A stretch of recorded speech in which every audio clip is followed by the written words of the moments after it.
Hi there, everyone. This is ML Overdrive, and I'm going to be doing another carrier review.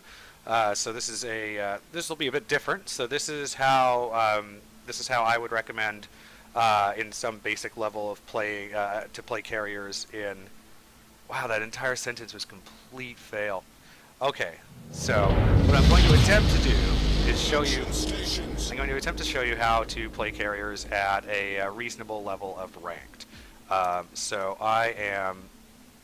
at rank 10 right now, which means I'm going to be playing with rank 10 and below players, so rank 10 to 6. So this is generally a bit better play.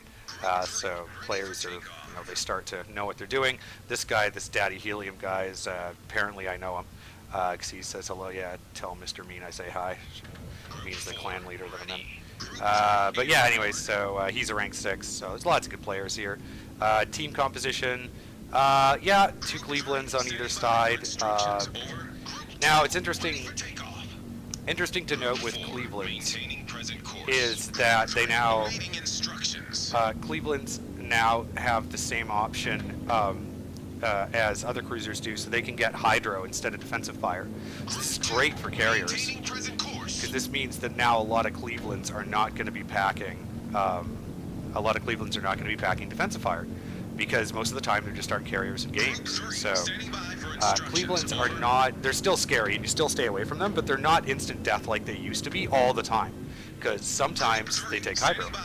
Like me, I take hydro when I play my Cleveland in ranked because there's very few carriers around. So let's talk about early game strategy. So at first I'm just poking around. So I've got my strike here, I've got my fighter here. This fighter's coming in. We haven't seen his strike yet. I pull all my shit back. There's the Cleveland. So you really want to know where are your cruisers? Where can you retreat to, right? So I know I can retreat to these three cruisers right here. And the Leander's not actually a great place to retreat to, depending on how it's geared, but the two Clevelands are good, and battleships always give you something. The Bayern has great AA. So here we go. So now I strafe his fighters. So I take a shot at his fighters, I strafe them, I only get one fighter, but I realize that I am close to his cruisers.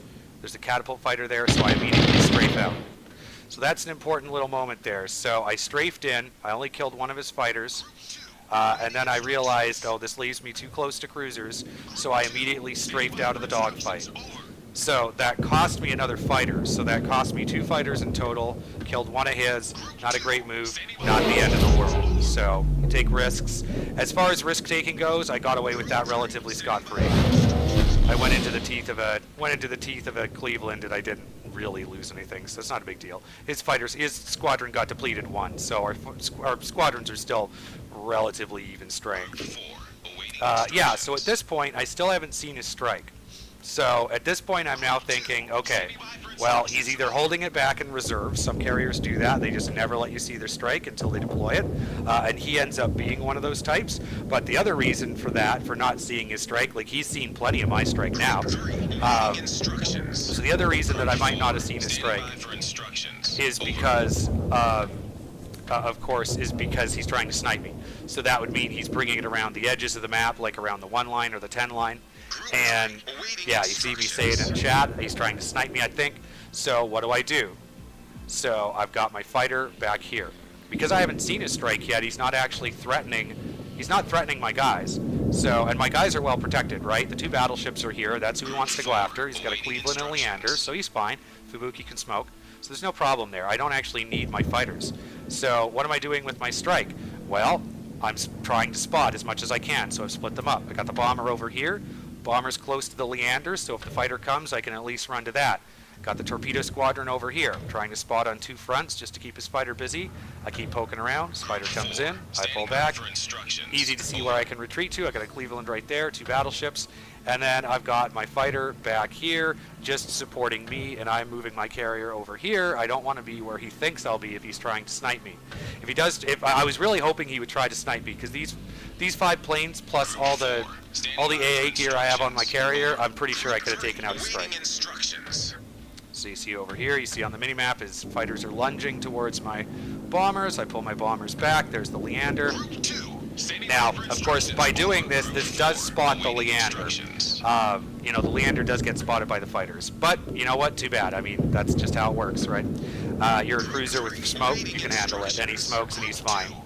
And now he just gets to peck away at these guys who I'm spotting for him. So the key is he's in his smoke, and now I'm spotting for him.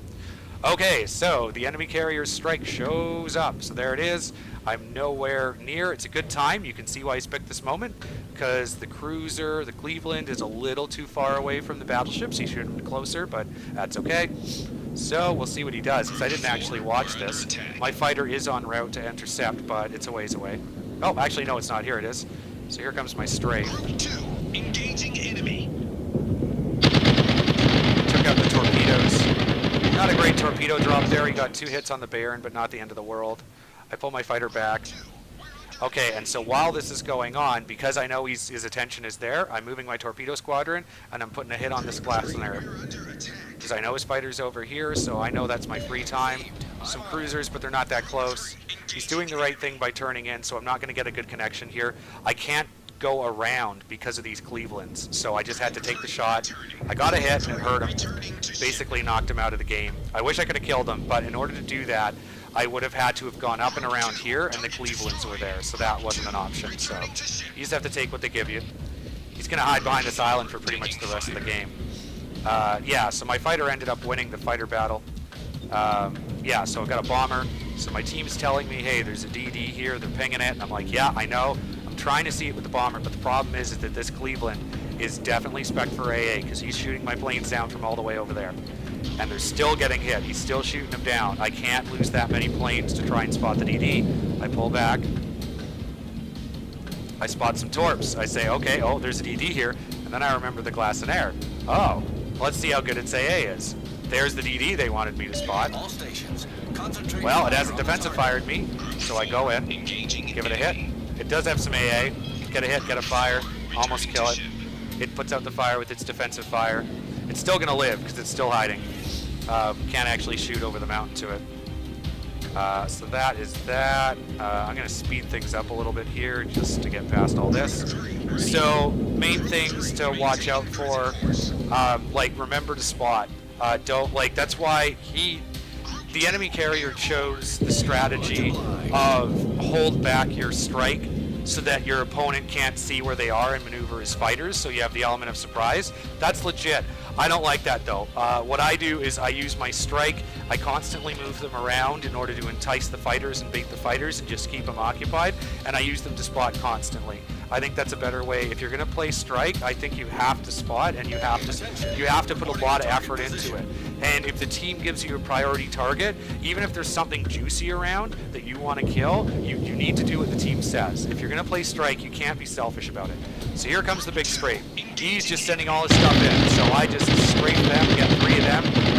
There's a bit of lag, and you can see what a strafe. So then he engages, and I immediately strafe back. Boom, back the other way, because you can strafe out of the dogfight.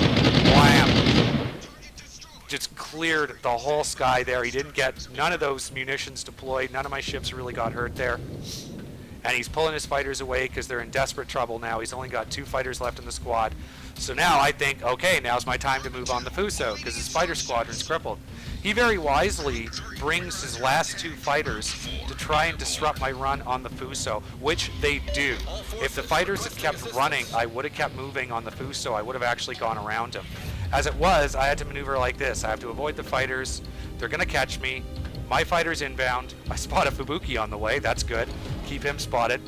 And now I just don't want to get strafed, so I do a turn at the last second, so he can't strafe. All he can do is engage them and tackle them. He doesn't even kill any. He has to run now because of my fighter. Now, I could just chase the fighter away with my fighters and go for the Fuso again, but the team has pinged the Fubuki. They're saying, let's kill this Fubuki, and I say, okay. Team wants it. There's a lot more damage and stats for me in the Fuso, and the Fubuki's a lot harder to kill, but if they want it dead, it's a better call. If the Fubuki dies, they're going to lose. So, I go after the Fubuki. So the key with going after a Fubuki is, so I'm going to put myself back into my vision mode so you can see. This is what I'm seeing now. This is what I'm doing. And so I'm just waiting for him to make a mistake. And he makes a mistake right here. He turns back in. And I drop. So he's turning in and he's dead. No follow-up hit needed.